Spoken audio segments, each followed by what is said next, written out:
கன்னி பேச்சாக இருந்தால் அது கண்ணியத்தோடு இருக்க வேண்டும். அது என்ன இல்லைங்க.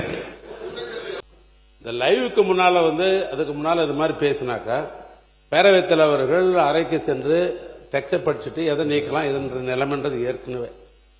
அப்போ பத்திரிகை நண்பர்களும் அது வெளியிட மாட்டாங்க. இப்போ அப்படி இல்லை. இப்போ உங்களுடைய கட்டுப்பாட்டில் இது லைவ்ல போகுது எல்லாமே.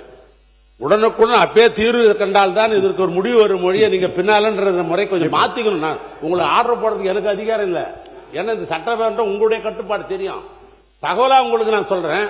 அப்பப்பொழுது முடிவெடுத்துறது தான் சரியா இருக்க முடியும். அது பின்னால் இருந்தாக்க அது சரியா வராது. இப்போது நீக்கப்பட்டிருக்கிறது. பொதுவாக நான் ஒன்று சொல்ல விரும்புகிறேன்.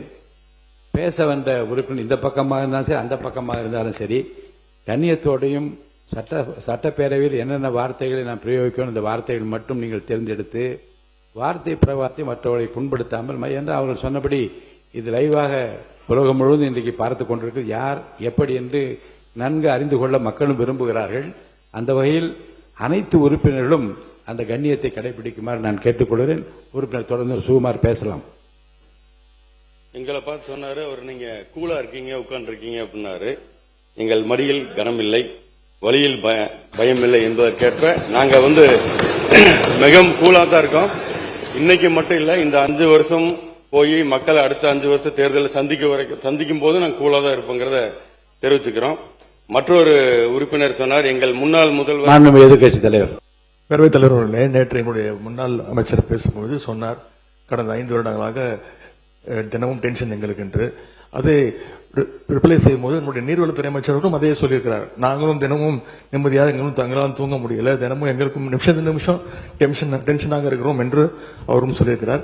மீண்டும் மீண்டும் அதை திருப்பி சொல்ல வேண்டாம் என்று கேட்டுக்கொள்கிறேன். ஏனென்றால் உங்களுக்கும் சிபிஐ வழக்கு இருக்கிறது, உங்களுக்கும் இன்கம் டாக்ஸ் வழக்குகள் எல்லாம் தொடர்ந்து உங்களுக்கும் இருக்கின்றது. சொல்வதெல்லாம் சிபிஐ வழக்கு இருக்குதெல்லாம் கரெக்டு தான்.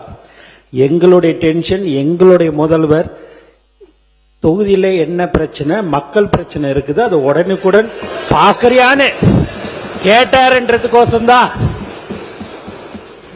நான் உங்களுக்கு அப்படி சொன்னனே ஒழிய நான் வேற எந்த அர்த்தத்திலையும் நாங்க எங்களை பயமுறுத்தியோ டென்ஷன் படுத்தியோ இல்லை. அவர் முதல்லாம் பாத்தீங்கன்னா எங்க சட்டமன்ற உறுப்பினர்லாம் எப்போ எங்களுடைய தலைவர் பேசுவார்னு நினைச்சிருந்தாங்க. இப்போ போன் வந்தாலே பயம் இருக்குது. ஏதாவது தொகுதியில் ஒரு சின்ன விஷயமா இருந்தா கூட அதை ஏன் உடனே செய்யலன்னு கேட்கக்கூடியவர் தான் எங்க முதல்வர் என்பதை தெரிவிச்சு.